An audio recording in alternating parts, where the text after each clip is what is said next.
Déjà le prix actuel du terrain constructible, on est quand même à 100 €. Il y a eu quand même une flambée en 10 ans. Et après, sur le bâti, ça varie, mais bon, ça peut être du 200-300 000 €. Aujourd'hui, les gens ne peuvent pas, c'est impossible, on le voit, je l'entends tous les jours, je l'entends à la mairie, je l'entends sur la place, je l'entends chez moi, même au restaurant, en discutant avec les gens, et puis de manière générale. Une occasion comme ça, c'est vrai qu'il n'y en aura pas deux. Même mon frère qui travaille dans les banques, il m'a dit saute sur l'occasion. Parce qu'il m'a dit dans ces tarifs-là, en Corse en plus, vu le prix de l'immobilier, il a dit c'est maintenant ou jamais. Nous, à la commune, on est pauvre en foncier, donc on avait un terrain, bien sûr, ce qu'on appelle l'ancien stade de la commune. Et donc là, on s'était dit pourquoi pas, vu que c'était un terrain en plus qui était à proximité je dirais, du village, du centre, et en plus par rapport à la carte communale qui est rentrée dans, c'est-à-dire un terrain constructible.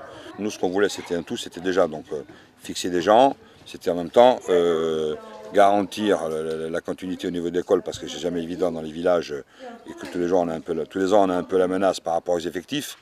Et là, le fait d'avoir des gens qui s'installent avec des enfants ou des gens qui, justement, voudraient avoir des enfants, quelque part, c'était la pérennité de l'école.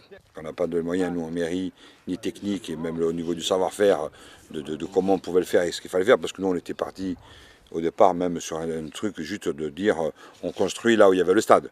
Le choix de l'équipe municipale s'est porté vers un constructeur basé à Bastia depuis plus de 20 ans.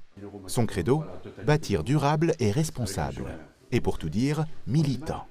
On a vraiment un malaise social qui est lié à cette dépossession et cette impossibilité de devenir propriétaire sur son sol. Donc il y a un vrai enjeu. Nous nous considérons, nous, vraiment comme des acteurs en tant qu'entrepreneurs importants et des constructeurs militants. Je le dis avec vraiment conviction, parce qu'on n'est pas là pour faire, dans un environnement, pour uniquement satisfaire un marché du secondaire. Mais je crois qu'il faut vraiment répondre aux problématiques des gens. Et moi, j'emploie souvent ce terme qui me plaît beaucoup, des vrais gens. C'est-à-dire des gens qui, quand ils ont une maison, c'est vraiment pour y vivre et pas pour le loisir ou pour la montrer. Hein. Mais loger une famille, pour nous, c'est vraiment une satisfaction qui est extraordinaire. Les demeures corses sont membres du réseau national Les Maisons Abordables. Pour son président Pascal Navot, l'exemple de Cateri résume bien la situation du marché pour les primo-accédants. Nous avons, comme dit Jean-Nicolas, une bonne connaissance du tissu local, une bonne aussi appréhension des besoins réels des futurs acquéreurs, que ce soit des jeunes ou des moins jeunes. Et donc, en concertation, on peut travailler sur un produit qui correspond réellement à leurs attentes et à leur pouvoir de remboursement. Il ne faut pas oublier que le fil rouge de la maison abordable, c'est d'abord rentrer dans le pouvoir de remboursement d'un jeune couple de moins de 35 ans qui, gagnant 3 SMIC et demi, ne peut emprunter que 160 à 180 000 €.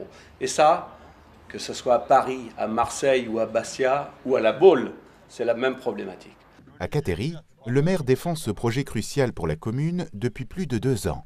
Son engagement et sa pugnacité ont convaincu l'État et les collectivités territoriales d'accompagner la commune à hauteur de 80% du coût des aménagements. Je ne le redirai jamais assez, mais grâce à l'État qui amène 40%, grâce à la CTC qui amène 20% et grâce au département qui amène 20%, aujourd'hui le montant qu'on s'était fixé, on l'a atteint puisqu'on est à 80%. Donc la commune elle n'aura que 20% à mettre pour qu'on puisse, nous derrière, au niveau de la vente des lots de terrain, on soit dans un prix qui soit au-delà de, je pense, que ce que les gens espéraient, c'est-à-dire aux alentours de 20 € le mètre carré. Avec mon compagnon, on avait regardé sur Corté et c'est pas du tout les mêmes prix et c'est beaucoup plus petit, il n'y a pas de terrain, c'est des appartements. Donc du coup, vu que je suis d'ici, on tente l'expérience ici.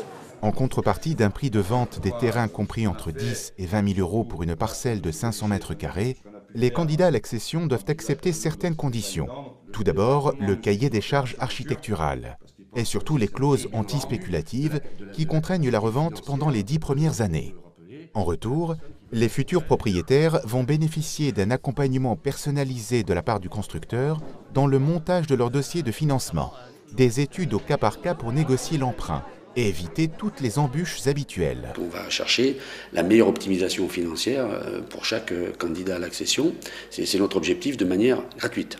Parce que pour nous, l'objectif, c'est pas de faire peser des charges supplémentaires, alors que tout le monde a fait des efforts, que ce soit les collectivités publiques, nous-mêmes, sur nos propres marges.